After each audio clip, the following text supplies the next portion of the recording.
Morning all of you. आज के class में मैं फिर आप लोगों के साथ क्लास 12 का फिजिक्स का डिस्कशन करने वाले हूँ। जैसा कि हम लोगों ने पिछले क्लास में critical angle total internal reflection के बारे में डिस्कस किए थे, जो कि बिल्कुल आपका एनसीईआरटी के टॉपिक बाय टॉपिक हम लोग डिस्कस कर रहे हैं। और इस क्लास में मुझे मैंने रूप से कुछ न्यू टर्म्स के बारे में सीखना है। सबसे पहले what do you mean bye atmospheric refraction. Atmospheric refraction का मतलब आप लोग क्या समझते हैं। दूसरा मीनिंग आता है, दूसरा टर्म आप लोगों का जो आता है, what do you mean by optically denser and optically rare medium. तो इन टर्म्स को मुझे सीखना है। उसके बाद आप लोग मास डेंसिटी से परिचित होंगे। इसके अलावा mass density and optical density में क्या डिफरेंस है, क्या ये दोनों चीज सेम ही होता है, इसके बारे में मुझे डिस्कस करना है। फिर हम लोगों को जो नेक्स्ट टॉपिक डिस्कस करना है वो शिफ्टिंग ऑफ इमेज डिस्कस करना है। शिफ्टिंग ऑफ इमेज जो का मतलब होता है कि अगर आप वाटर के किसी मान लीजिए कंटेनर है, उसमें वाटर बिल्कुल ही साफ वाटर है और उसको अगर उस कंटेनर में रखा हुआ है, उसमें अगर आप कोई पॉइंट रखते हैं तो वो जो होता है ना अपने नीचे के सरफेस से थोड़ा सा मतलब ऊपर उठा हुआ फीलिंग्स होगा आपको। तो ये क्यों होता है इसके बारे में मुझे डिस्कस करना पर्टिकुलरली। और इसके अलावा और भी बहुत सारे क्वेश्चंस आपको होंगे जो कि रिफ्रैक्शन से रिलेटेड होंगे, एटमॉस्फेरिक रिफ्रैक्शन से रिलेटेड होंगे, उसका डिस्कशन करना है। और फाइनली हम लोगों का क्लास जो होगा वो आपका प्रिज्म का रिलेटेड होगा, जो कि करीब करीब ऑप्टिक्स का जो है आपका मेन पार्ट जो है आपका रे ऑप्टिक्स का जो इंपॉर्टेंट टॉपिक्स था उसका डिस्कशन हम लोग करीब करीब कवर कर लेंगे। तो सबसे पहले हम लोग स्टार्ट करते हैं दो इंपॉर्टेंट टर्म से। वो आपका आता है ऑप्टिकली मास डेंसिटी पे लेते हैं। मास डेंसिटी का मतलब क्या होता है, इस चीज को हम लोग समझते। देखिए, किसी भी ऑब्जेक्ट का मास डेंसिटी का मतलब होता है, तो इसका डेफिनेशन होता है मास पर यूनिट वॉल्यूम।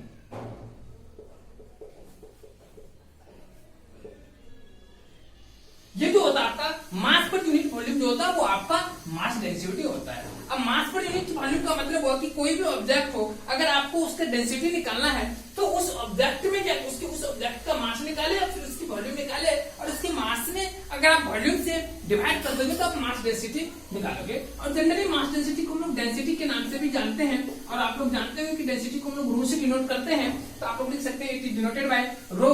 एंड इसका जो ऐसा यूनिट होता है आपका किलोग्राम पर मीटर क्यूब होता है। इस चीज को आप लोग याद रखेंगे। तो सबसे इंपॉर्टेंट बात है कि मास डेंसिटी का डेफिनेशन क्यों बात कर सकते हैं, it is defined as mass per unit volume. ऐसा यूनिट ऑफ मास डेंसिटी और डेंसिटी विल बी किलोग्राम। ऐसा यूनिट ऑफ मास डेंसिटी भी kilogram per metre cube. It is simply denoted by rho. So rho is equal to mass divided by volume. That implies that mass is equal to, अगर मुझे लिखना हो तो लिख सकते हैं रो इनटू v। तो ये जो आपका आता है ये फॉर्मूला होता है किसकी, मास डेंसिटी का फॉर्मूला होता है। या इसको लोग डेंसिटी भी सिंपली बोल सकते हैं। तो density is equal to mass per unit volume. इसके बाद एक और टर्म आता है, वो आता है आपका optical density.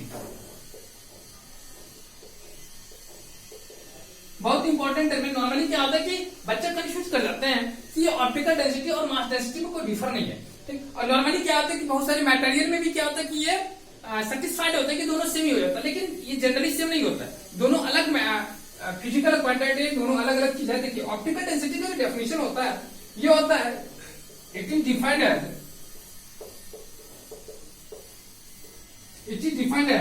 The ratio of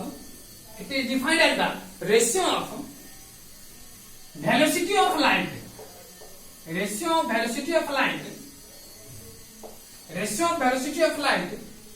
into media.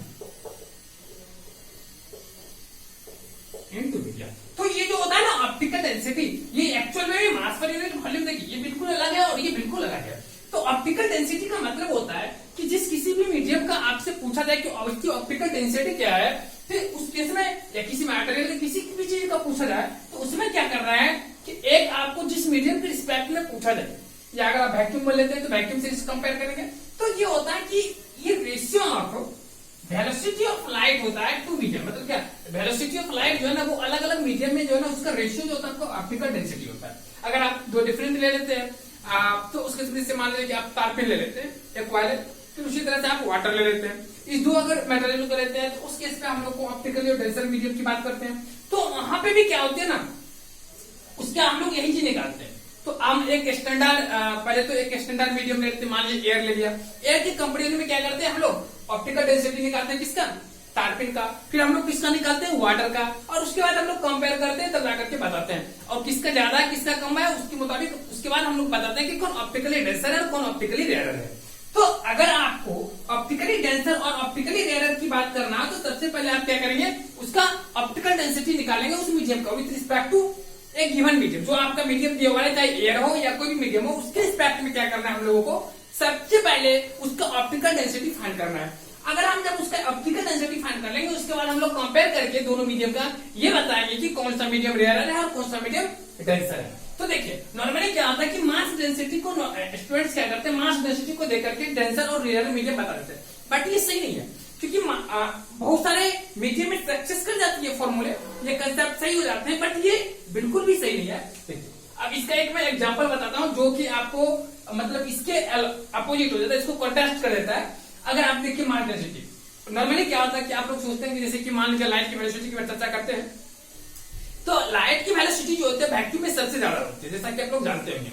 अगर मैं उसी को वाटर में ले लेता हूं तो आप यहाँ पे बोलोगे क्या कि वाटर जो है ना, वाटर में वेलोसिटी ऑफ लाइट जो होती है वैक्यूम के रिस्पेक्ट में कम होती है। इसका वजह ये होता है कि वहां पे नॉर्मली मतलब जनरली क्या होता है, कैसे सोचते हैं कि वहां जो है ना मास डेंसिटी एयर की कम होती है, किसके रिस्पेक्ट में, वाटर के रिस्पेक्ट में, इसकी वजह से होता है। या आप ऐसे बोल सकते हैं कि मास डेंसिटी जो होती है आपको वाटर का ज्यादा होता है, बट ये करेक्ट रीजन नहीं है, ये करेक्ट रीजन नहीं है। मास डेंसिटी से आप उसको कुछ नहीं बता सकते हैं, वो उसका सही रीजन नहीं है। एक्चुअली में उसको हमको बताना पड़ेगा ऑप्टिकल डेंसिटी से।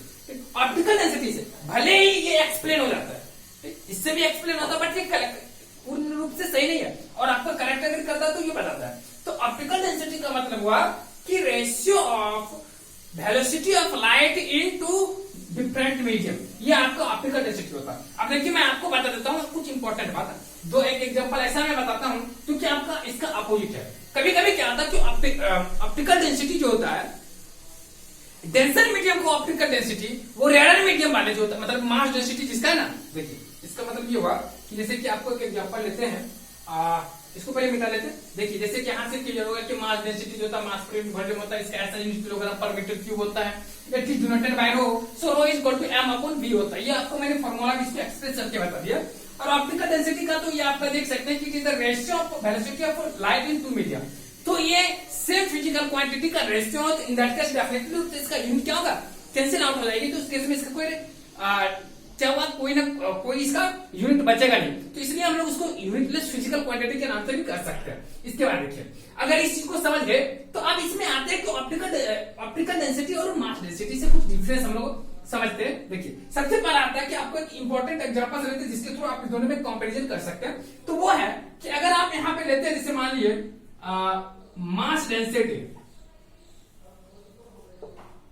मास डेंसिटी ऑफ, अगर आप यहाँ पे तारपीन ले लिए, तारपीन आप लोग समझते होंगे, एक तेल होता है, ऑयल होता है जिसका हम लोग तारपीन लिखे। आप देखिए तारपीन ऐसी होता है, इज ग्रेटर देन जो होता है मास डेंसिटी ऑफ तारपीन जो होता है is greater then mass density of water. ये इससे ज्यादा होता है, ये इससे ज्यादा होता है। बट देखिए तो ये एक एग्जांपल है, आप ये तो एक्सपेरिमेंटल है, आप लोग जब फाइंड करोगे तो वहां से आप लोगों को पता चल जाएगी कि ये कहां से आती है। तो यहाँ पे हम लोगों ने क्या किया कि यहाँ पे बताया कि मास डेंसिटी ऑफ ये आपका जो तारपीन है वो आपका क्या वाटर की मास डेंसिटी से ज्यादा, बट इसको लिखिएगा आगे आप लोग।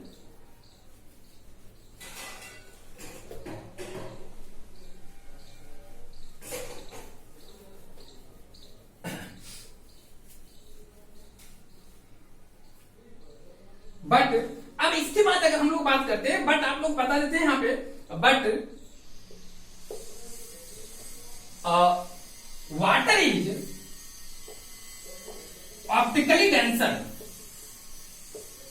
डेंसर टू तारपीन। बट ये आपको बता देते हैं कि वाटर जो होता है आपका ऑप्टिकली डेंसर होता है किसके रिस्पेक्ट में, तारपीन के रिस्पेक्ट में, जो ऑप्टिकली डेंसर की मीडियम में आता है। तो यहाँ पे हम लोगों को समझने की बात यह है कि ऑप्टिकल डेंसिटी को हम लोग को मास डेंसिटी से कंपेयर नहीं करनी चाहिए, बिल्कुल अलग टर्मिनोलॉजी है। ठीक, अब चलते हैं हम लोग नेक्स्ट कंसेप्ट पे, वो देखिए। और एक और इंपॉर्टेंट बात आप लोग लिख लीजिएगा स्टार में, वो है mass density of N optically denser medium. इसी बात को मैं लैंग्वेज में लिखता हूं, mass density of N optically denser medium, denser medium में भी।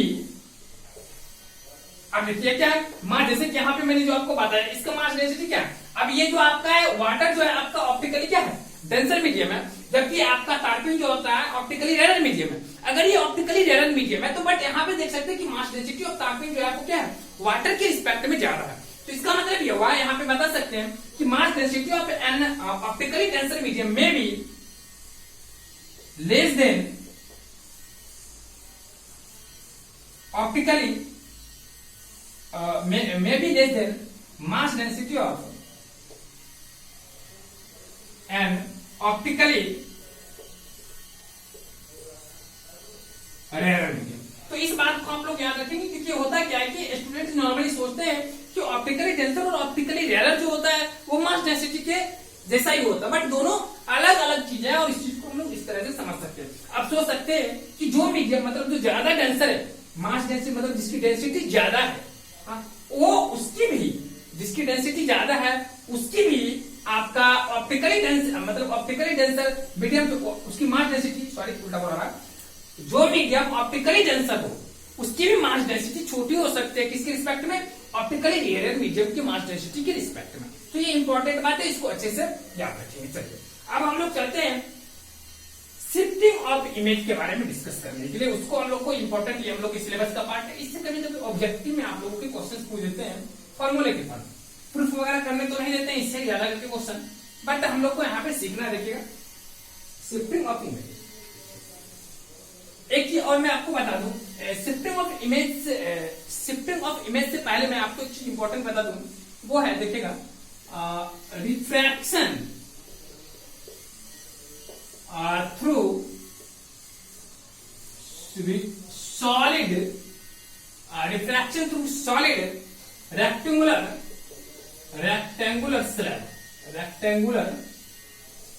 slab। तो इससे क्या होता है, मतलब रेक्टेंगुलर स्लैब में किस तरह से रिफ्रैक्शन एग्जिस्ट करता है उस चीज को हम लोग समझा देते हैं थोड़ा सा फिगर में, फिर हम लोग चढ़ेंगे, क्योंकि यही चीज जो है ना हम लोग को आगे भी काम करने वाला है। ये अगर मैंने मान लिया कोई रेक्टेंगुलर स्लैब है और ये अगर कोई रेक्टेंगुलर स्लैब है, मान लिया कि लाइट रे जो है इंसिडेंट करता है, और एक मिनट के लिए मैं मान लिया कि मेरा ये कोई रेक्टेंगुलर स्लैब है, इसका नाम मैंने एबीसीडी रख दिया। अब अगर लाइट रे मान लिया कि ये आपका वाटर, एक मिनट के लिए, और ये आपका एयर है और ये भी आपका एयर है। इंपॉर्टेंट बात यहाँ पे हम लोगों को समझना ही है कि मैंने दोनों मीडियम को यहाँ पे एयर लिया है। अब यहाँ पे क्या कि अगर मैं लाइट रे को इंसिडेंट कर दिया through from air to water, मैंने यहाँ पे लाइट रे को इंसिडेंट किया, यहाँ पे मीडियम चेंज हुआ, डेफिनेटली रूप से क्या होगा, लाइट रे में डेविएशन होगी। ये जो लाइट रे ओरिजिनल लाइट रे इसमें डेविएशन होगा। अब इस केस में भी मैंने बताया था कि एयर जो है और ये वाटर है, air is optically rare medium to the water, water से क्या ये rare medium. In that case I have already said to you when light ray incident from rare medium to the denser medium, in that case light ray bend towards the normal, वो normal की तरफ क्या होता है, bend कर जाता है। तो उस केस में ये क्या होगा कि अगर मैं यहाँ पे एक नॉर्मल फील कर लूं तो ये आपका इसके तरफ क्या होगा, बेंड कर जाएगा, ये बेंड कर गया। चलिए फिर यहाँ पे क्या होगा कि आपका वाटर है, फिर ये एयर है, तो ये जो लाइट, ये आपका एंगल होता है, ये आपका एंगल ऑफ इंसिडेंस होता है, ये आपका एंगल ऑफ रिफ्रैक्शन होता है।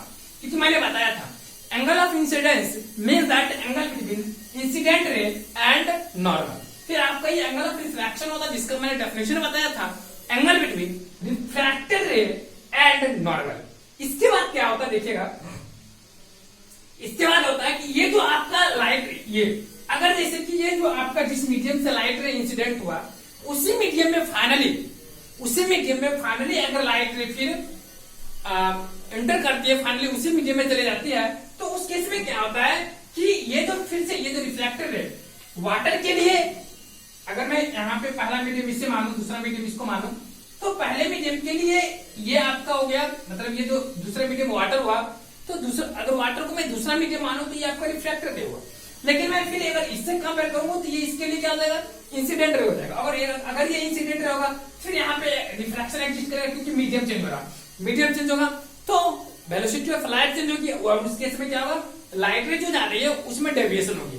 तो डेफिनेटली रूप से हम लोग यहाँ पे फिर क्या करेंगे, एक नॉर्मल फिल करेंगे। अगर मैं नॉर्मल फिल करता हूं तो यहाँ पे मैं आपको बता दूं कि जब क्या होता है कि आपका किसी रेक्टेंगुलर स्लैब में आप रिफ्रैक्शन एग्जिस्ट करवाते हो, और अगर आपका पहला मीडियम और लास्ट मीडियम दोनों सेम हो, तो ये जो आपका लाइट रे पहले जो गया और फाइनली लाइट रे जो फिर उसी मीडियम में जाएगी, ये दोनों एक दूसरे के पैरेलल होती है। तो ये जो होगी ना, इसके पैरेलल ही रिफ्लेक्ट कर जाएगी। लेकिन ये क्या हो, goes away from the normal होगा, क्योंकि मैंने पढ़ाया था कि when light ray incident from denser medium to rare medium, in that case light ray goes away from the normal, so light ray goes in this direction, इस direction में चली जाएगी। और देखिए तो ये दोनों क्या एक दूसरे के पैरेलल होंगे। एक्चुअली मैंने यहाँ पे जो बनाया है, यहाँ पे रफ स्केच हो सकता है पैरेलल फील नहीं हो, बट ये रियल में पैरेलल है। तो ये जो एंगल होता है ना, ये जो रे है आपका, इस रे को हम लोग बोलते हैं, देखिएगा इस रे को हम लोग बोलते हैं इमरजेंट रे के नाम से जानते हैं। पर्टिकुलरली मुझे यही चीज बताना था, इसलिए इसको मैंने बताया था।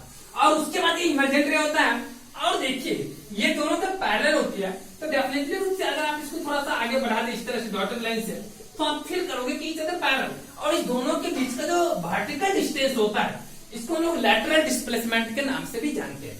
तो ये दो इंपॉर्टेंट टर्म है, ठीक।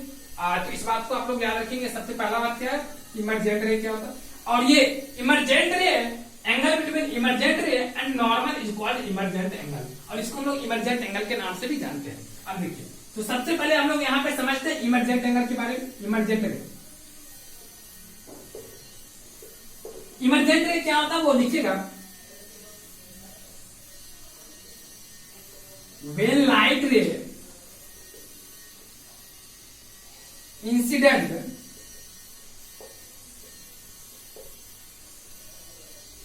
when light ray incident from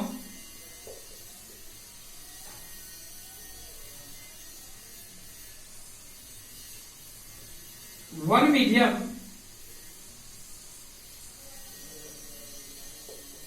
to other and again goes in same medium,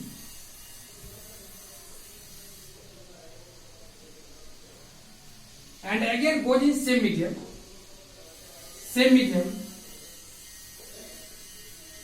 from second medium। तो यहां पे मैंने क्या बताया कि जब लाइट रे जो होती है एक मीडियम से दूसरे मीडियम में इंटर करती है, और फिर ये क्या करते हैं कि उस मीडियम से फिर उसी मीडियम में जिस मीडियम से वो आया था उसी मीडियम में जो चले जाती है, then we gate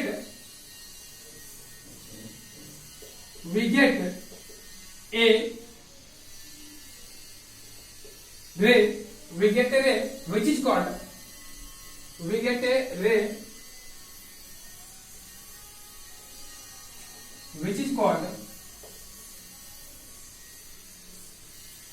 emergent ray.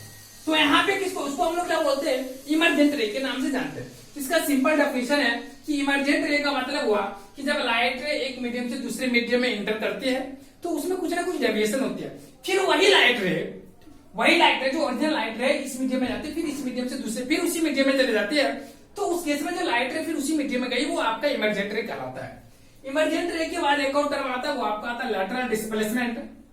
उसको भी लिख लेंगे, कभी कभी एग्जाम में 2 मार्क्स में पूछ देता है लिखने के लिए लैटरल डिस्प्लेसमेंट। तो लिखिएगा परपेंडिकुलर, ऐसे भी लिख सकते हैं, it is defined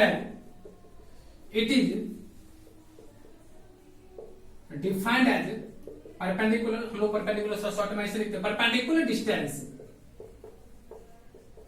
between emergent ray and incident ray. तो ये आपका लैटरल डिस्प्लेसमेंट जो होता है, इसको हम लोग कभी कभी डी से डिनोट करते हैं। तो ये इसको हम लोग जनरली डी से डिनोट करते हैं। तो इस बात को आप लोग याद रखेंगे कि lateral displacement means that vertical distance, that means perpendicular distance between emergent ray and incident ray, ये आपका आ जाता है lateral displacement। चलिए अब हम लोग चलते हैं शिफ्टिंग ऑफ इमेज के तरफ, क्योंकि इसी से रिलेटेड था इसलिए मैंने आपको इस चीज के बारे में डिटेल से बता दिया। अब देखिए शिफ्टिंग ऑफ इमेज क्या होता है। ऐसे इसमें एक और चीज आता है, डबल स्लैब भी आता है। डबल स्लैब से कभी कभी एग्जाम में पूछ देता है, बट उतना ज्यादा इस सब नहीं पूछता, इसलिए मैं उसका डिस्कशन नहीं करने वाला हूँ। बस इसका कंसेप्ट हम लोग को शिफ्टिंग ऑफ इमेज में जरूरी था, इसलिए मैंने इसका आप लोगों को बता दिया। वरना ये चीज मैंने जो आपको बताया रिफ्लेक्शन में भी पढ़ा देता है स्टार्टिंग क्लास में। देखिए तो यहाँ पे क्या शिफ्टिंग ऑफ इमेज क्या होता है कि मैंने बताया था कि अगर वाटर में कोई ऑब्जेक्ट, अगर मान लिया कोई कंटेनर है, तो आपको मैं बता देता हूं। जैसे कि एक मैं पहले तो रफ स्केच कर लेता। जैसे मान लिया कि कोई मैं कंटेनर ले लिया, ठीक, ये मेरा कंटेनर है। अब ये मेरा कोई कंटेनर है, तो इसमें क्या होता है,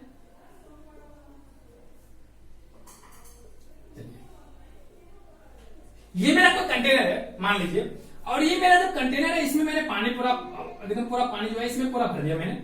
अब क्या क्या कि यहाँ पे मैं एक कॉइन रख देता हूँ। क्या रख दिया?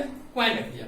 अगर आप यहाँ पे कॉइन रखोगे और अगर आप बाहर से इसको ऑब्जर्व करोगे, ठीक, अगर आप यहाँ से बाहर से ऑब्जर्व करोगे तो ये कॉइन जो है ना अपने ओरिजिनल पोजीशन से थोड़ा उठा हुआ फील होगा। मतलब ये जो चीज है ना यही आपको यहाँ पे थोड़ा सा विजुअलाइज होगी। अब ये क्या वजह है जिसके वजह से ये अपने ओरिजिनल पोजीशन से हटा हुआ महसूस होता है, थोड़ा उठा हुआ महसूस होता है, इसका क्या वजह? तो नॉर्मली तो बच्चे बता देते हैं कि ये ड्यू टू रिफ्रैक्शन, बट ये किस तरह से इमेज वहां पे बनते हैं इस चीज को हम लोग थोड़ा सा समझते हैं। वैसे तो आप लोग को नॉर्मली क्या होता है कि नीचे क्लास में बच्चे इस क्लास में भी क्या करते हैं, डायरेक्टली देते हैं due to refraction, due to internal reflection, कुछ भी होता है, टोटल इंटरनल रिफ्लेक्शन, इस तरह से अपने निकल करके लिख निकल देते हैं।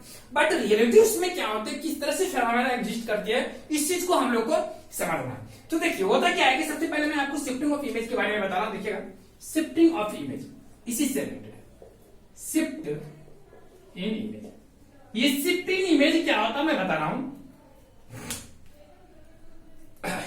मान लिया कि मैं कोई रेक्टेंगुलर स्लैब ले लिया,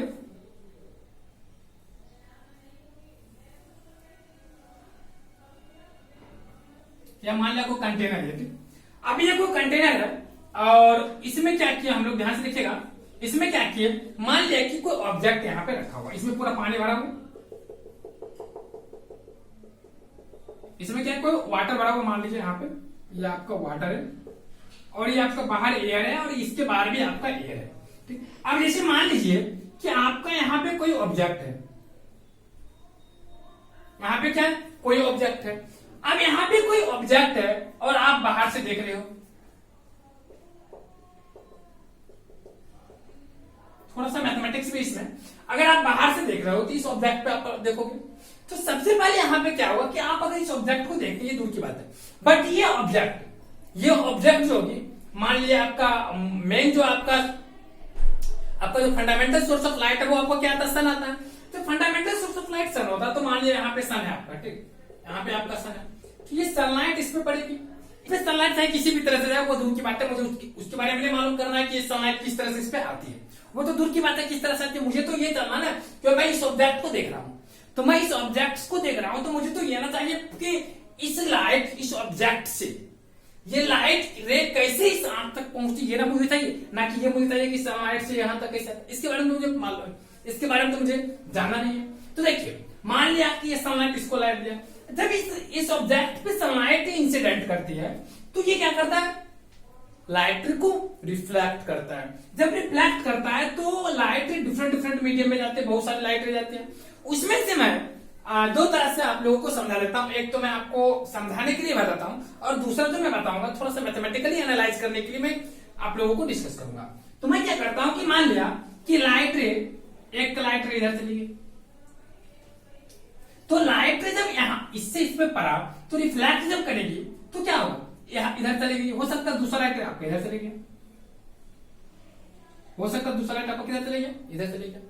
अब यहाँ पे क्या होता है प्रॉब्लम, जब ये लाइट रे, ध्यान से आप लोग देखेंगे, जब ये लाइट रे इधर चली गई, एक लाइट रे इधर चली गई, अब यहाँ पे ये तो आपका वाटर, ये एयर है, ये तो वाटर में स्टार्टिंग पीरियड में जब ये वाटर से ही क्या कर रही थी, पास कर रही थी, तो ये वाटर से जब पास कर रही थी, जब ये वाटर से एयर में इन करेगी तो फिर क्या हुआ, रिफ्रैक्शन एग्जिस्ट करेगी और लाइट रे क्या हुआ, denser medium to rare medium में एंटर कर रही है। In that case light ray deviates, और कैसे डेविएट कर लिए, तो ये क्या हुआ, कि goes away from the normal. तो सबसे पहले मुझे यहाँ पे क्या करना है, एक नॉर्मल फिल करना है, यहाँ पे भी नॉर्मल फिल करना है और यहाँ पे भी नॉर्मल फिल करना है। जैसा कि मैंने पढ़ाया था कि when light ray incident from denser medium to rarer medium, in that case light ray goes away from the normal। और उस केस में वो लाइट रे क्या होता है, नॉर्मल से दूर चली जाता है। अगर वो नॉर्मल से दूर चली जाता है तो यहाँ पे सवाल आता है वो किस तरह से करेगी। तो मैं देखिए, मैं एक इमेज थोड़ा सा बनाता हूँ, देखिएगा। अब ये आपका नॉर्मल इधर है, तो इससे दूर जाने का मतलब इसका तो ओरिजिनल रास्ता आपका ये है। एक मिनट में आपको थोड़ा सा दिखा दूं ताकि आपको समझ में आ जाए। देखिए, इसका तो ओरिजिनल रास्ता ये है, लेकिन ये क्या हुआ, डेविएट कर दिया। उसमें भी कैसे डेविएशन किया, it goes away from the normal. इसका मतलब हुआ कि ये जो है नॉर्मल यहाँ पे है और इसका ओरिजिनल रास्ता इधर है, तो इधर चली जाएगी। जब उधर चली जाएगी तो मैं क्या करता हूँ, इसका ओरिजिनल रास्ता इधर दिखा देता हूँ। मैंने डेविएट करने के बाद इधर चली गई। अब ये इधर चली गई। अब देखिए फिर क्या हुआ, इसके बारे में अगर मैं चर्चा करूं, इसके बारे में अगर मैं चर्चा करूं तो यहाँ पे भी वही कुछ होने वाली है। क्या होने वाली है, तो ये मेरा क्या है, नॉर्मल है। ये मेरा क्या है, नॉर्मल है। अगर ये मेरा नॉर्मल है तो लाइट रे डेंसर मीडियम से जब रेयर मीडियम में जाती है तो ये क्या होते हैं, it goes away from the normal. ये नॉर्मल से दूर चली जाती है। तो ये अगर मेरा नॉर्मल है तो नॉर्मल से दूर जाएगी। तो यहाँ पे नॉर्मल से दूर जाने का मतलब क्या हुआ, ये तो मेरा है, ये मेरा नॉर्मल है। अगर ये दूर जाएगी तो इसका ओरिजिनल रास्ता क्या है, पहले देख लेते हैं हम लोग। अगर मैं ओरिजिनल रास्ता की बात करूंगा तो यहाँ पे इस लाइट रे का जो आपका पथ है वो इस तरह से जा रही है। सॉरी उल्टा गलत बन गया। इस तरह से जा रही है, इसका ये रास्ता है। लेकिन ये क्या कर रही है, ये डेविएट कर रही है। अगर ये डेविएट कर रही है तो डेफिनेटली क्या होगा, ये जो लाइट रे थोड़ा सा इधर से जाएगी। ये सर देखिए, अगर लाइट रे इधर डेविएट करेगी, बैट मतलब goes away from the normal चली जाएगी, तो इस केस में ये सवाल ये आता, मतलब इस तरह से अगर ये इससे दूर जा रही है तो डेफिनेटली रूप से क्या होगा, अब मुझे इमेज बनानी है। तो इमेज बनाने के लिए जैसा कि आप लोग पढ़े होंगे, what is the definition of image, तो उसके बारे में आप लोग पढ़े होंगे कि व्हेन टू और more than two light ray mix after reflection of reflection, जब लाइट रे आपका रिफ्लेक्शन और रिफ्रैक्शन के बाद एक दूसरे को मिलती है एट अ पॉइंट और appears to meet at a point, या उस पर मिलने का फीलिंग्स महसूस हो, तो वो जो पॉइंट होते हैं उस ऑब्जेक्ट का इमेज होती है। तो इसका मतलब यह है कि आप यहाँ पे देख रहे हैं कि ये जो लाइट रे ये आपका रिफ्लेक्ट करके इस डायरेक्शन में जा रही है और ये लाइट रे रिफ्लेक्ट करके इस डायरेक्शन में। डेफिनेटली रूप से आप बोलोगे कि वो light ray diverge to each other, दोनों लाइट रे जो है वो एक दूसरे से क्या कर रही है, डाइवर्ज कर रही है। तो यहाँ पे तो रिफ्रैक्टर रे को मिलने का कोई चांस नहीं है। तो डेफिनेटली रूप से आप हम लोग क्या करेंगे, यहाँ पे इमेज बाय इमेजिनेशन हम लोग बोलेंगे कि ये दोनों जो होगा ना एक पर्टिकुलर पॉइंट पे बैक साइड में बढ़ाने पर मिलने, मतलब appears to meet at a point, ये दोनों क्या करेंगे, एक पॉइंट पे मिलने का कोशिश करेंगे। अब ये अगर मिलने का इस तरह से कोशिश करते हैं तो अगर मैं इस रिफ्रैक्टर रे को मैं बैक थोड़ा कर लूं और इसे भी मैं ब्लैक कर लूं, तो आप यहां पे महसूस कर रहे हैं कि ये दोनों जो रिफ्रैक्टर है, it appears to meet at a particular point, that point is the image of this point. अब अगर मैं बाहर से देखूंगा तो मेरी लाइट रे तो इस तरह इस डायरेक्शन में आएगी, क्योंकि देखिए इसका इमेज तो यहां बन गया, रियल वे में कहां बन गया, यहां बन गया। इसी वजह से क्या होता है कि ये जो आपका होता है इसको हम लोग बोलते हैं apparent image, apparent image, sorry इसको अपरेंट लिखा गया, ये आपका रियल इमेज होगा और ये जो होता है आपका अपरेंट इमेज हो जाता है और ये आपका अपरेंट इमेज हो जाता है। तो इस तरह से हम लोगों ने क्या किया, यहाँ पे समझ लिए कि अब यही वजह है कि देखिए मैंने जो आपको बताया, यही वजह है कि जब हम किसी भी ऑब्जेक्ट को वाटर के अंदर में देखते हैं तो वो ऑब्जेक्ट अपने ओरिजिनल पोजीशन से थोड़ा सा हटा हुआ, थोड़ा सा उठा हुआ, कभी कभी मोटा भी महसूस होता है। तो ये सारे इसका मैथमेटिकल मतलब इसका जो है ना, ये रियली कंसेप्ट है, किस तरह से ये होता है। देखिए फिजिक्स में क्या होता ना, आप उसको फील कीजिए, महसूस कीजिए, और ये नहीं कि महसूस करने का मतलब बस महसूस करके रखना, उसको देखने की कोशिश कीजिए, तो फिर आपको फिजिक्स पढ़ने का मजा ही कुछ अलग हो जाएगी। आप सबसे पहले क्या करें, जैसे ये चीज है आप इसको कोशिश करें देख के, रियलिटी में ऐसा होता है, ये नहीं कि आपको मैं यहाँ पे बता रहा हूँ कुछ फिगर बना करके कुछ कर रहा हूँ, ये रियल में ही प्रोसेस होता है इसमें। तो ये चीज जो है ना आपका रियल में ये आपका शिफ्ट इन इमेज होता है। तो देखिए होती क्या है कि मैं इस तरह से इमेज बनाया तो थोड़ा सा इसका मैथमेटिक्स जो होता है ना क्लिष्ट हो जाता है, थोड़ा सा हार्ड हो जाता है, ठीक। इसलिए हम लोग क्या करते हैं, इस चीज को आप लोग पहले बना लेंगे। अगर आप चाहे तो अपना नाम वगैरह लिख सकते हैं, कहाँ पे क्या है। एक बार फिर से मैं इस थोड़ा सा इमेज को आपको एक्सप्लेन कर दूं, फिर मैं आगे बढ़ूंगा। ये देखिए कोई ऑब्जेक्ट है, ठीक, अब इसकी ये ऑब्जेक्ट क्या है कि अगर मुझे यहां से मैं देख रहा हूं तो मुझे ये ऑब्जेक्ट दिखेगी। अगर ये ऑब्जेक्ट दिखेगी तो एक प्रोसेस होगा, चाहे रिफ्लेक्शन के थ्रू हो या रिफ्रैक्शन के थ्रू। तो अगर मुझे ये दिखेगी तो सबसे पहले इस ऑब्जेक्ट से लाइट रे मुझे मिलेगी, मेरे आंख के पास आएगी। अगर ये लाइट रे देती है तो सबसे पहले अगर इस मीडियम से इस मीडियम में जाती है लाइट रे, तो अगर लाइट रे यहां से निकलती है तो ये तो इसका यूनिफॉर्म मीडियम है नहीं, केवल एयर तो है नहीं कि डायरेक्ट मुझे दिख जाएगी। यहाँ पे क्या है कि ये मेरा वाटर है और ये मेरा एयर है। अब लाइट रे जब वाटर से फिर एयर में जाएगी उसके बाद मेरी आंखों तक पहुंचेगी, तो डेफिनेटली रूप से यहाँ पे क्या होगा कि अगर लाइट है। अब इसके बाद एक और बात है, आप लोग क्वेश्चन यहाँ पे राइज कर सकते कि आपने दो ही रे क्यों लिखी। देखिए ये मैंने अपने कन्वेंस के लिए, अपनी सुविधा के लिए मैंने क्या किया, यहाँ पे केवल दो लाइट ले लिए। आप चाहे तो 50 लाइट ले ले तो इमेज वही बनने वाला है, इमेज में कोई शिफ्टिंग नहीं होगी। आप चाहे कितना भी, हाँ ये थोड़ा रफ है तो थोड़ा बहुत ऊपर नीचे हो सकता है, वो अलग बात है, बट एक्चुअल में जो है कंसेप्ट आपका यही है। और इमेज बनाने के लिए एक्चुअली टू इमेज बनाने के लिए यहाँ तो मुझे पूरा का पूरा इमेज तो बनाना नहीं है, हम लोग को इमेज यहाँ पे पॉइंट साइज का बनाना है।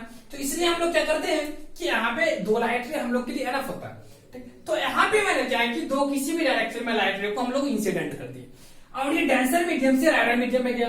तो पहला लाइट रे इस डायरेक्शन में गया, डेफिनेटली रूप से हम लोग पढ़े कि when light rays goes from denser medium to रेडर medium, it when light ray travels from denser medium to rarer medium, in that case it goes away from the normal। तो यहाँ पे ये क्या नॉर्मल से दूर चले जाएगी। फिर आपका सेकंड केस भी वही हो गया। तो इस केस में आप देख रहे हैं कि ये दोनों तो मिलने की कोई चांस ही नहीं होगी, क्योंकि मैंने आपको बताया था डेफिनेशन ऑफ इमेज में कि when two or more than two light ray meets at a point after refraction or try to meet or appears to meet at a point, या वो मिलने की कोशिश करे जिस पॉइंट पे, वही उसका इमेज होता है। तो यहाँ पे तो शुरू में डाइवर्ज कर रहा है, तो इसका रिफ्रैक्शन के बाद तो मिलने की कोई चांस ही नहीं है। डेफिनेटली रूप से मैं थोड़ा बैक करके देखूं, अगर मैं बैक करके देखता हूँ तो क्या कर रहे हैं, it appears to meet at a point और that point is forms image of this object, और ये जो पॉइंट हुआ इस ऑब्जेक्ट का इमेज को फॉर्म करता है। तो ये एक्चुअल प्रोसीजर जो है ना, एक्चुअल मैकेनिज्म जो है आपका इमेज बनने का ये है। तो इस तरह से हम लोगों ने क्या क्या शिफ्टिंग इन इमेज का जो था आपका एक रियल डायग्राम हम लोगों ने पढ़ा नेट एंड क्लिक, और इसके अलग से आप लोग बहुत ही अच्छे ढंग से समझ गए होंगे किस तरह से इमेज होता है। अगर आप इस तरह से इमेज बना करके थोड़ा सा डायग्राम बना इसी तरह से एग्जाम में पूछे और इस तरह से देते हैं तो टीचर काफी खुश होंगे और आपको अच्छा खासा मार्क्स देंगे। चलिए तो अब हम लोग करते क्या है कि थोड़ा मैथमेटिकली इसका एनालाइज करते हैं। अगर हम लोग इसमें मैथमेटिकली एनालाइज करेंगे तो इसका थोड़ा मैथमेटिक्स क्लिष्ट हो जाता है, और इसी वजह से क्या करते हैं, इसका एक सिंपलेस्ट डायग्राम लेते हैं। और सिंपलेस्ट डायग्राम में क्या करते हैं कि एक लाइट रे तो इसी डायरेक्शन में ले लेंगे, लेकिन दूसरा लाइट रे को क्या करते हैं हम लोग परपेंडिकुलर ले लेते हैं। परपेंडिकुलर इसलिए क्योंकि उसमें थोड़ा सा क्या होता है, ट्रिग्नोमेट्री यूज करने में इजी होता है। जिसके हेल्प से हम लोग क्या करेंगे कि angle of incidence and angle of refraction as well as refractive index के बीच में, और ये आपका जो रियल डेप्थ हो गया या वर्चुअल डेप्थ हो गया, इसके बीच में रिलेशन एग्जिस्ट कराना हम लोगों के लिए इजी हो जाता है। जैसा कि मैं आपको बता दूं, ये अगर आपका कोई कंटेनर है तो ये पूरी की पूरी जो हाइट है ऑब्जेक्ट की, ये आपका रियल डेप्थ हो गया, रियल डेप्थ हो गया, ठीक। और इसके बाद जो है ना, ये जो है यहां से यहां से यहां, ये आपका होता है इमेजिनरी डेप्थ, या इसको वर्चुअल डेप्थ भी बोल सकते हैं। वर्चुअल, या इसको अपरेंट डेप्थ भी बोल सकते हैं, जो भी बोलना वर्चुअल डेप्थ। तो ये आपका होता है वर्चुअल डेप्थ। तो ये दो इंपॉर्टेंट टर्म्स को समझना, क्योंकि मुझे जो रिलेशन एग्जिस्ट करना है ना, वो एग्जिस्ट करना रिफ्रैक्टिव इंडेक्स ऑफ वाटर, यहाँ पे अगर मैं वाटर लेता हूँ या कोई मीडियम लेता हूँ तो उसके बीच में, और इसके बाद आपका डी एंड डी डैश, और इसके बाद क्या ये आपका, ये जो आपका वर्चुअल डेप्थ, इसको हम लोग डी डैश से रिप्रेजेंट करते हैं। इसके बाद यहाँ पे लाइट जो आपका सबसे पहले जो यहाँ पे बना एंगल ऑफ इंसिडेंट आई हुआ, ये आपका एंगल ऑफ रिफ्रैक्शन जो गया वो आर हो गया, और उसके बाद angle of incident and angle of refraction, इस 5 क्वांटिटी के बीच में मुझे क्या करना है, रिलेशन एग्जिस्ट करवानी है। चलिए तो अब क्या किया मैंने, सुविधा के लिए मैंने आपको जैसा कि बताया, कन्वेंस के लिए मैंने क्या किया, लाइट रे को इसमें परपेंडिकुलर ट्रीट करके और दूसरा लाइट रे को आपको ऑब्लिकली ट्रीट करके हम लोग समझेंगे कि किस तरह से आपका इस 5 फिजिकल क्वांटिटी के बीच में रिलेशन क्या चीज है, वो चीज सीखेंगे। चलिए तो ये चीज समझ गए। फिर से मैं इसको थोड़ा सा एनालाइज करूंगा दूसरे डायग्राम में। चलिए तो अब हम लोग उसके देखिएगा।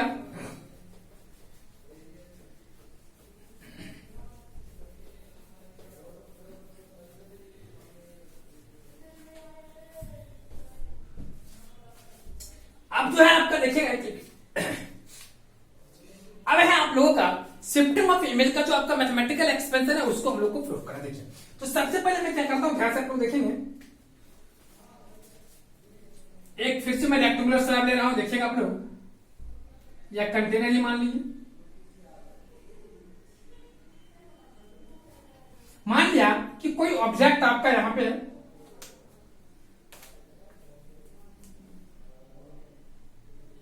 ये मेरा कोई ऑब्जेक्ट है।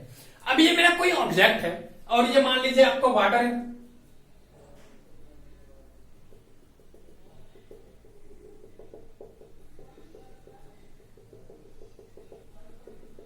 चलिए मान लीजिए इस तरह से कितना करते हैं, ये आपका वाटर है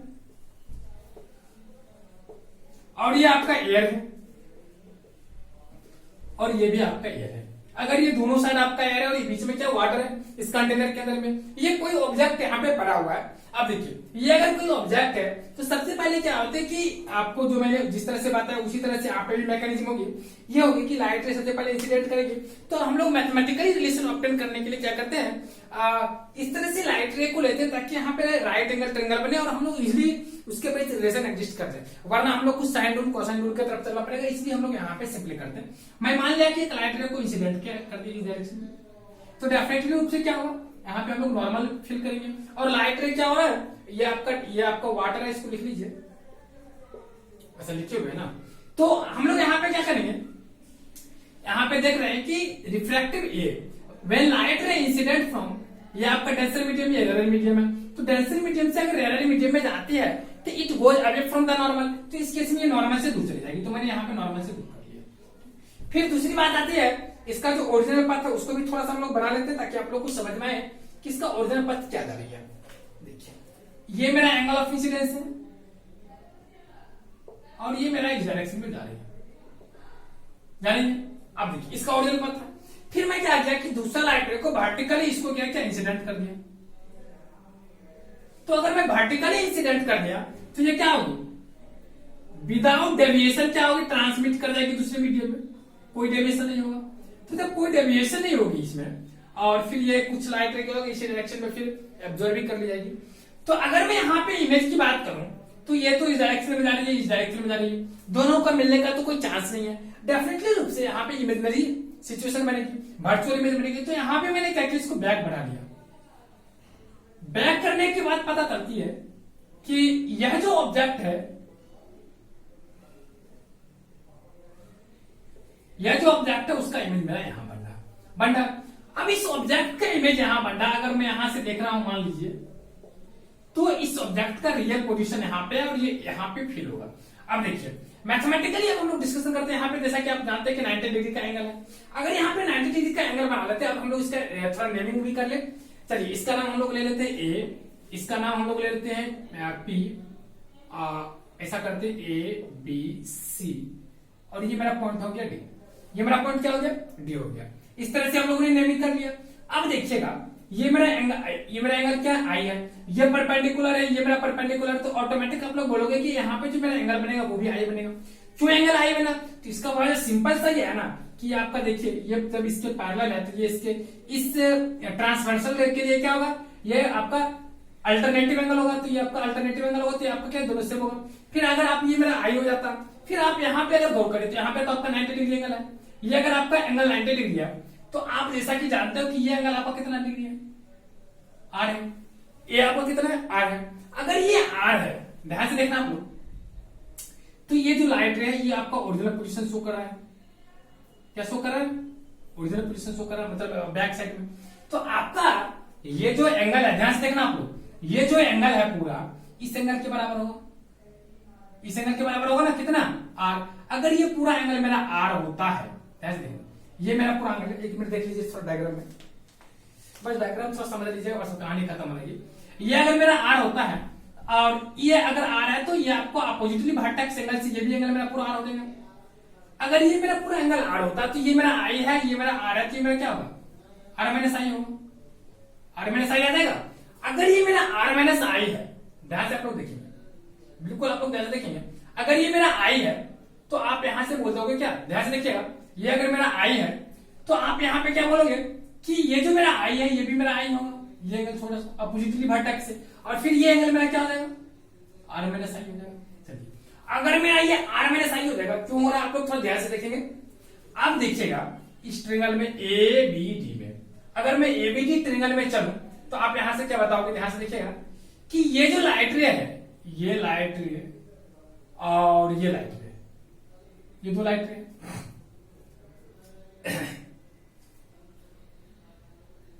ये जो एंगल आपका है, ये एंगल जिसको हम लोग बोल सकते हैं इन ट्रायंगल एबीडी, अगर मैं ट्रायंगल एबीडी में कंसीडर करूं तो एंगल एबीडी जो है, angle DBC, angle DBC is equal to मेरा क्या होगा, डीबीसी, सॉरी डीबीए होगा, डीबीए ये मेरा exterior angle of triangle DBC होगा। इस ट्रायंगल एबीडी मैंने लिखा है, सॉरी यहाँ पे डीबीसी लिखना चाहिए मुझे। इस ट्रायंगल डीबीसी का ये मेरा क्या होगा, डीबीए एक्सटीरियर एंगल है, which is the sum of two interior angle except adjacent. Adjacent angle को छोड़ करके अपोजिट टू एंगल क्या होगा, सम के बराबर होगा। तो इस केस में आप बोल सकते हो कि ये डीबीए जो होगा, इस फिगर को अगर मैं काट के थोड़ा आप लोग को बता दूं तो यहाँ पे मेरा बी है, यहाँ पे आपका सी है और ये मेरा डी है इधर, और इसको अगर मैं मिला दूं यहाँ पे, तो ये अगर मैं फिर इसको अपोजिट डायरेक्शन इस डायरेक्शन में ए कर दिया तो ये मेरा जो डीबी है डेफिनेटली रूप से इस दोनों एंगल के सम के बराबर है। और ये मेरा एंगल कितना है, ये मेरा एंगल आई है तो मैं इसको आई मान दिया, और ये मेरा कितना है आर माइनस आई। अगर दोनों को सम करेंगे तो मेरा क्या हो जाएगा, आर हो जाएगा। तो यहाँ पे कर सकते हैं angle DBA equal to angle BCD plus angle CDB. अगर यहां तक समझ गए तो बीसीडी जो मेरा होता है, बीसीडी ये मेरा कितना एंगल आई, ये सीडीबी जो है, सीडीबी ये मेरा क्या है, आर माइनस आई। तो यहाँ पे आप देख रहे हैं आई आई कैंसिल, तो यहाँ पे क्या बचा, आर। तो ये मेरा जो एंगल हो गया वो आपका क्या हो गया, आर हो गया। तो यहां से मुझे क्या मिला, इस एंगल का वैल्यू मुझे निकल गया कि इसका वैल्यू जो है मेरा आर होगा।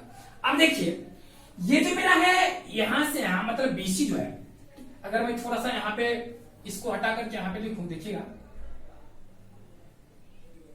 ये मेरा जो है ना बीसी, ये जो मेरा बीसी है ये आपका क्या है, पहले एसी देते, सॉरी ये मेरा एसी जो है, ये मेरा एसी क्या है, ये मेरा रियल डेप्थ है, मेरा क्या है, रियल डेप्थ है। अब ये जो मेरा ये है बी, ये मेरा ए बी,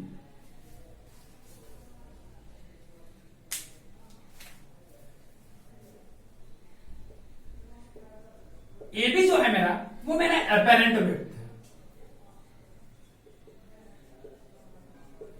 या इसको आप लोग वर्चुअल भी बोल सकते हैं, virtual depth.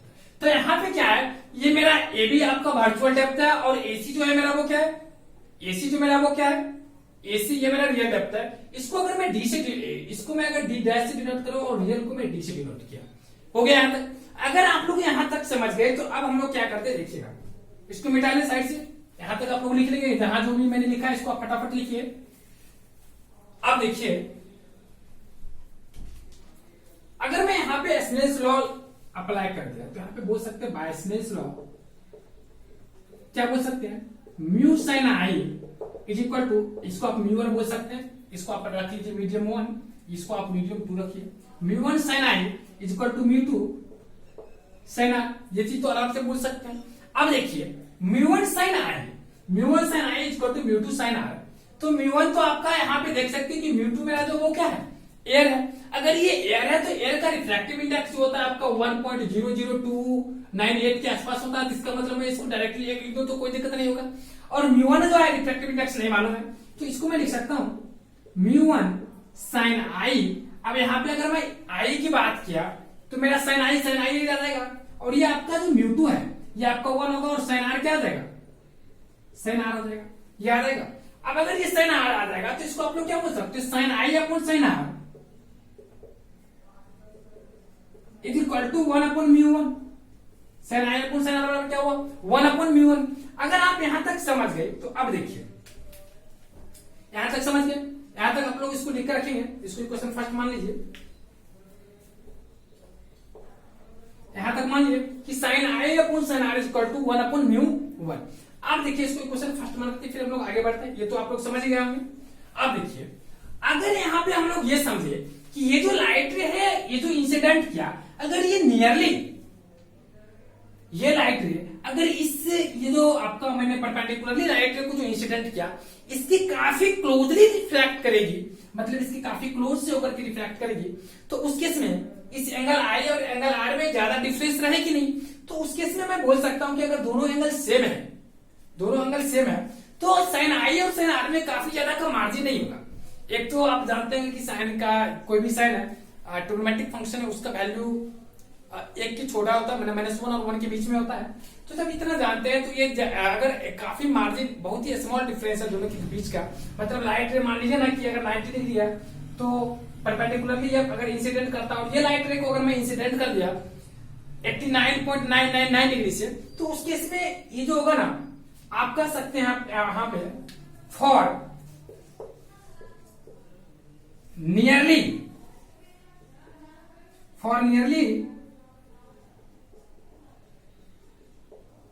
Refraction of light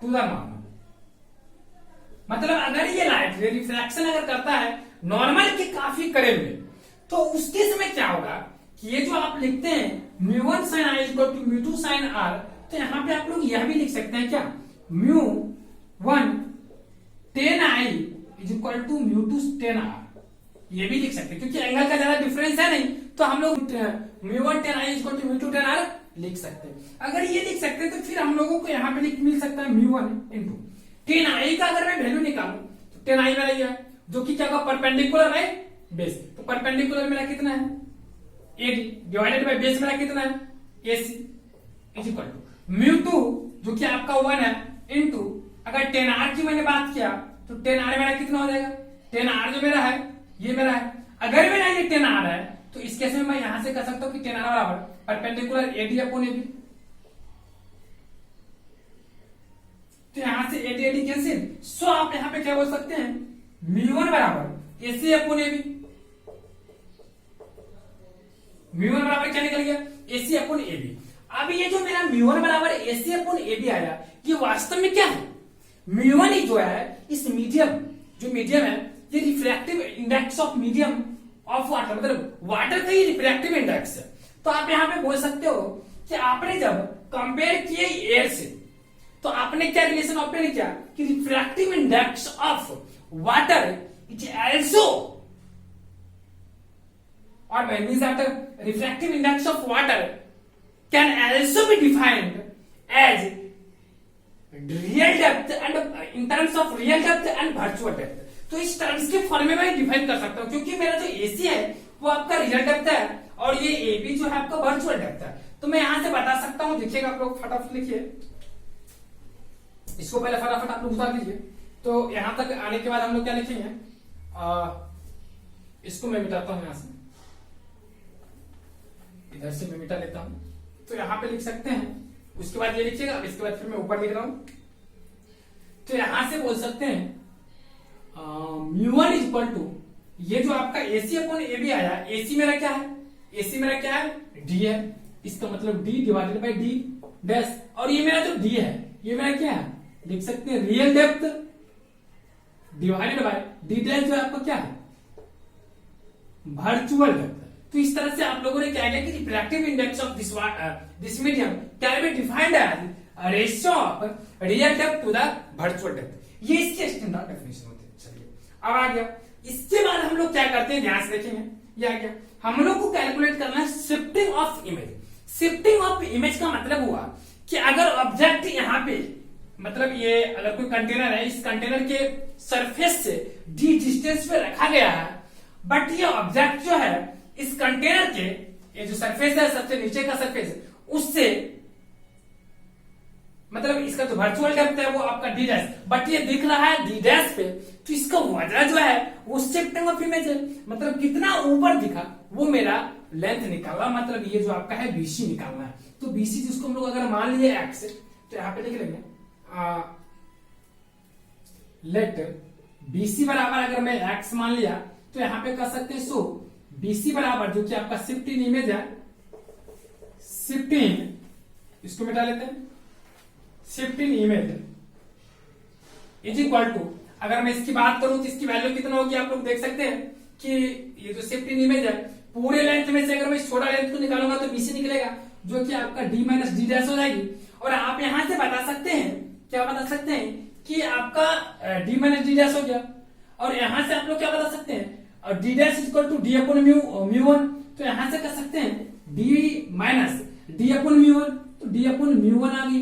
अब अगर d minus D upon mu one आ गई, या अगर d minus D upon mu one, अब क्या होगा, इसको मिटा ले इधर वाले को भी। चलिए, तो अगर ये मेरा d माइनस डी वन आ गया, d minus D upon mu one आ गया, तो यहां पे मैं आप क्या करता हूं, दैट इंप्लाई दैट x जो कि मेरा शिफ्टिंग इमेज आ गया, एक बार और मैं लिख लेता हूं, शिफ्ट इन इमेज जो मेरा आ गया वो आ गया d into one minus one upon mu one, ये मेरा क्या हुआ, फॉर्मूला आ गया। तो ये जो मेरा है ना, ये एक्सप्रेशन है किसके लिए, शिफ्ट इन इमेज के लिए। कब, जब आपका दो मीडियम हो, एक आपका वाटर हो, मतलब कोई मीडियम दिया हुआ हो, और दूसरा मेरा मीडियम जो मेरा हो मेरा एयर हो। तो इस केस में शिफ्ट इन इमेज बराबर D into one minus one upon mu one, way D is आपका क्या होता है, D, way D is real depth and mu one is the refractive index of given medium. जैसे कि यहाँ पे आपका मीडियम वाटर है तो वाटर का यहाँ पे रिफ्रैक्टिव इंडेक्स देगा। तो ये आपका जो हो गया ना एक्सप्रेशन हो गया to find shift in image के लिए। अब यहाँ पे एक और क्वेश्चन एराइज हम लोगों के लिए होगा, वो क्या है कि अगर यहाँ पे मोर देन टू मीडियम हो तो उस केस में हम लोग कैसे शिफ्टिंग निकालेंगे। तो मोर देन वन मीडियम का मतलब ये हुआ, जैसे ये मेरा ऑब्जेक्ट है, मतलब ऑब्जेक्ट का ओरिजिनल पोजीशन ये है, मान लिया कि थोड़ी दूर यहाँ पे कोई दूसरा गैस दे दिया गया, यहाँ पे आपका वाटर दे दिया, यहाँ पे आपका ग्लास दे दिया। तो हर एक केस में जैसे कि इसका इमेज पहले यहां बनेगा, फिर इसके वजह से क्या होगा, इसके वजह से फिर इमेज थोड़ा ऊपर चलेगा, फिर इसके वजह से फिर इमेज यहां पे आएगा। तो फाइनली इसका इमेज तो यहां बन रहा है। अगर ये फाइनली इमेज इसका यहां बन रहा है तो रियल डेप्थ तो मेरा डी है, बट वर्चुअल डेप्थ मेरा यहाँ पे इतना छोटा दिखा रहे, तो उसी दोनों का बीच का डिफरेंस होता है। बट जब इसको फॉर्मुलेट हम लोग करते हैं अलग अलग, इस केस में भी एक मेरा डिफ्रैक्शन होगा, तो उस केस में भी मेरा वर्चुअल निकलेगा, फिर इस केस में भी मेरा फर्स्ट केस में भी, मतलब फर्स्ट और इस मीडियम में, और यहाँ पे अगर मैं कोई गैस ले लिया तो उस गैस के लिए फिर मेरा क्या होगा, शिफ्टिंग इन इमेज होगा, फिर इस गैस के लिए भी मेरा शिफ्टिंग इन इमेज होगा। तो अलग अलग केस के लिए होगा। तो जब इसका मतलब उतना हम लोग को यहाँ पे डिस्कस करना नहीं है, यहाँ पे वो अगर मैं डिटेल करूंगा तो आप लोग को थोड़ा सा लगेगा कि फिगर जो है थोड़ा सा कॉम्प्लेक्स बन जाएगी, इसलिए मैं उसको क्या करता हूँ, सिमिलरली कर लेता हूँ। तो यहाँ पे क्या करता हूँ, इफ रिफ्रैक्शन लिख लेते हैं हम लोग, दिख रही है आप लोगों को। चलिए, if refraction exists, क्या वॉकर से लिख सकते हैं, कोई दिक्कत नहीं है, in more than two medium. अगर यह रिफ्रैक्शन दो से अधिक मीडियम में एग्जिस्ट करता है तो उस केस में भी क्या होता है कि आपका रिफ्रैक्टिव इंडेक्स डिफाइन होगा। फिर आपका मतलब ये जो म्यू1 है, ये म्यू1 मैंने क्या क्या बोला, अच्छा, ये शिफ्ट इन इमेज डिफाइन होगा, म्यू1 डिफाइन होगा। तो वो क्या होता है, पोजीशन ऑफ इमेज, ये सब कैसे डिफाइन होता है वो चीज मैं बताता हूं। तो यहाँ पे जो मैं इस चीज को डिफाइन करता हूं with the help of sigma function के हेल्प से, सिग्मा नोटेशन के हेल्प से हम लोग उसको डिफाइन करते हैं। तो यहाँ पे हम लोग सिग्मा नोटेशन क्या होता है उसको तो मैथमेटिकली नहीं डिस्कस करना है। अगर आप मैथमेटिकली डिस्कस करना चाहते हैं तो आप मेरे मैथ की क्लास में जाइए, मैथ की क्लास में वो चीज मिलेगा आपको। इसको मिटा लेते हैं, इसकी कोई जरूरत नहीं है, पूरी मैंने एनालिसिस कर दिया इसका। देखिए, तो यहां पे मैं बता रहा हूं कि ये जो है मेरा, ये इसके ऊपर देखिएगा, इफ रिफ्रैक्शन एग्जिस्ट और occurs in more than two medium, in that case shifting, पहले तो हम लोग निकालेंगे यहाँ पे ये जो आपका शिफ्ट इन इमेज। सबसे पहले शिफ्ट इन इमेज के पहले हम लोग लिखेंगे position of image, position of image.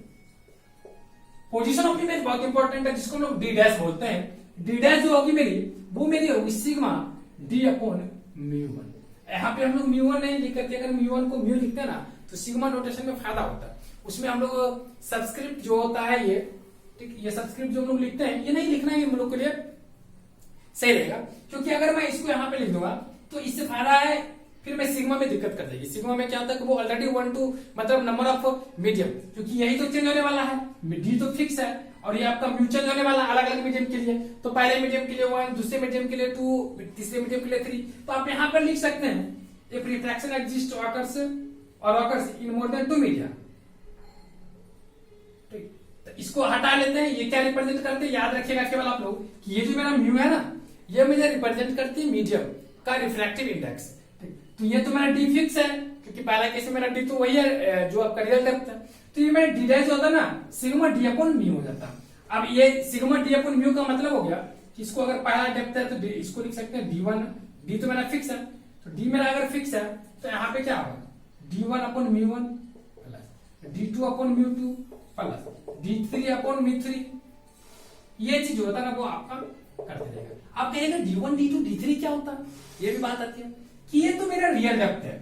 Real depth का मतलब हुआ कि जैसे मैंने पहला केस में जो आपका डेप्थ है, जैसे कि मान लीजिए इस तरह से है और ऑब्जेक्ट मेरा यहाँ पे है, तो इस मीडियम में और यहाँ पे लेते हैं, तो इस मीडियम के लिए ये मेरा रियल डेप्थ है।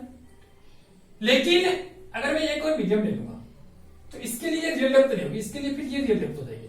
तो अगर ये रियल डेप्थ हो जाएगी तो फिर इस केस में फिर ये डी चेंज कर देगा। इसलिए मेरा अगर पहला एक ही मीडियम है तो डी तो चलेगा, वरना आपका d1 upon mu one plus d2 upon mu two plus d3 upon म्यू3 प्लस डॉट डॉट इस तरह से आपका बढ़ते जाएगा। अगर इस चीज को अगर आप लोगों ने समझ लिया तो इसके बाद क्या है देखिएगा ध्यान से, इसको मिटा ले।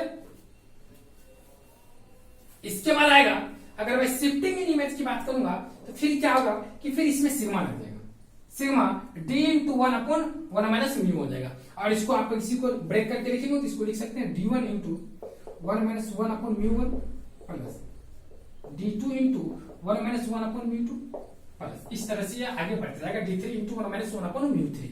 तो ये जो होता है आपका expression for shift in image हो जाता है। नॉर्मली ये चीज तो पूछता नहीं है आपको, जो मैंने शुरू में बताया वही चीज पूछ देता है कि शिफ्ट इन इमेज, उसमें बता देगा कि अगर रियल डेप्थ आपका ये है, अपरेंट डेप्थ आपका ये है, तो बताइए कि आपका शिफ्ट इन इमेज का फॉर्मूला क्या है। या आपको पूछ सकता है कि रियल डेप्थ, या आपको न्यूमेरिकल में इससे रिलेटेड बता दूंगा, आपको रियल डेप्थ दे देगा और वर्चुअल डेप्थ दे देगा, आपको रिफ्रैक्टिव इंडेक्स पूछ देगा, या आपको अपरेंट इमेज दे देगा और रिफ्रैक्टिव इंडेक्स दे देगा, तो आपसे पूछेगा कि रियल डेप्थ बताओ।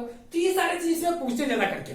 और शिफ्ट इन इमेज में कभी कभी पूछ देते हैं, जिसके लिए मैंने फॉर्मूला बताई दिया, D minus D into 1 minus 1 upon mu हो जाता है, जहां म्यू जो होता है आपका refractive index of the first medium हो जाता है। यही आपका जो हो गया फॉर्मूला हो गया। इस चीज को आप लोग याद रखेंगे। ये फर्स्ट मीडियम भी समझिएगा, क्योंकि सेकंड मीडियम को मैंने यहाँ पे एयर मान करके बनाया, क्योंकि आप लोग के बुक में ज्यादा करके एयर मान करके प्रॉब्लम्स आपको इंक्लूड करने वाले हैं। तो इसलिए आप लोग इस चीज को समझिए किस तरह से हम लोगों ने यहाँ पे इसका एनालाइज किया। तो ये आपका शिफ्ट इन इमेज का मैंने पूरा का पूरा आज का क्लास जो हो गया आपका शिफ्ट इन इमेज में ही चली गई। अब हम लोग का जो नेक्स्ट कंसेप्ट है, एक मिनट में देखता हूं कि आप लोग का नेक्स्ट कंसेप्ट क्या है। चलिए, अब हम लोगों का जो आपका नेक्स्ट कंसेप्ट है वो है एटमॉस्फेरिक रिफ्रैक्शन। तो हम लोग डिस्कस करेंगे एटमॉस्फेरिक रिफ्रैक्शन के बारे में, जो कि हम लोग का नेक्स्ट क्लास में डिस्कस होगा। उस क्लास में हम लोग एटमॉस्फेरिक रिफ्रैक्शन के साथ साथ और भी कुछ फेनोमेना के बारे में डिस्कस करेंगे, ठीक, और बहुत ही डिटेल में डिस्कस करेंगे। बहुत इंटरेस्टिंग होती है। देखिए, फिजिक्स जो है ना, हम लोग की डे टू डे लाइफ से रिलेटेड फेनोमेना होती है। अगर उसको ना समझना चाहते हैं, सीखना चाहते हैं ना, तो फिजिक्स में सबसे पहले हम लोग ज्यादा से ज्यादा इमेजिनेशन करेंगे, ज्यादा से ज्यादा, क्योंकि हर चीज का जो होता है ना विजुअलाइजेशन पॉसिबल नहीं होता है। और उतने सामान तो हम लोग के पास स्ट्रीट लाइफ में रहते नहीं, या कॉलेज में भी मुश्किल से मिलते हैं, अभी के टाइम में तो और नहीं मिल रहे। तो उस चीज को थोड़ा सा हम लोग को सोचना पड़ेगा, उस चीज को देखना पड़ेगा, खुद से इमेजिनेशन करना पड़ेगा कि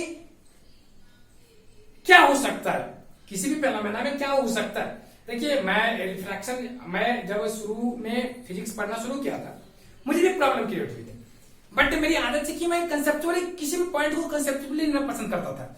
नहीं समझ पाता था तो फिर मुझे पढ़ने पसंद नहीं था। तो हर पॉइंट टू पॉइंट अगर किसी भी टॉपिक को समझना चाहते तो उसको आप रियली इवेंट में देखिए। ये नहीं कि रिफ्रैक्शन का मतलब हुआ कि डेफिनेशन रट लो और हो गया, काम खत्म, बात खत्म, ऐसा नहीं होता। रियल उसको देखिए, फील कीजिए, तो फिर पढ़ने का मजा ही अलग आएगा। चलिए, तो फिर मैं आज की क्लास यहीं पे आप लोगों के साथ खत्म करता हूँ। फिर मैं आप लोगों के साथ नेक्स्ट क्लास में आऊंगा, जिसमें डिस्कस करना है what do you mean bye atmospheric refraction.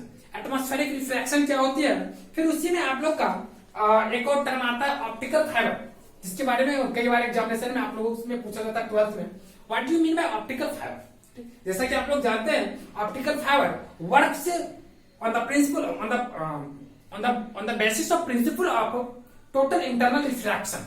तो टोटल इंटरनल रिफ्रैक्शन के बेस पर काम करता है, जैसा कि आप लोग जानते होंगे ऑप्टिकल फाइबर।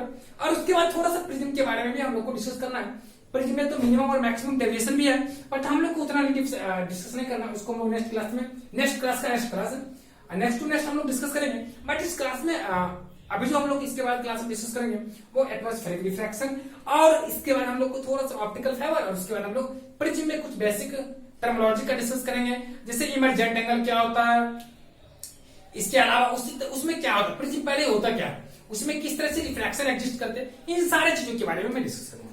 चलिए फिर मैं मिलता हूं आप लोगों को अगले क्लास में। Thanks all of you, bye.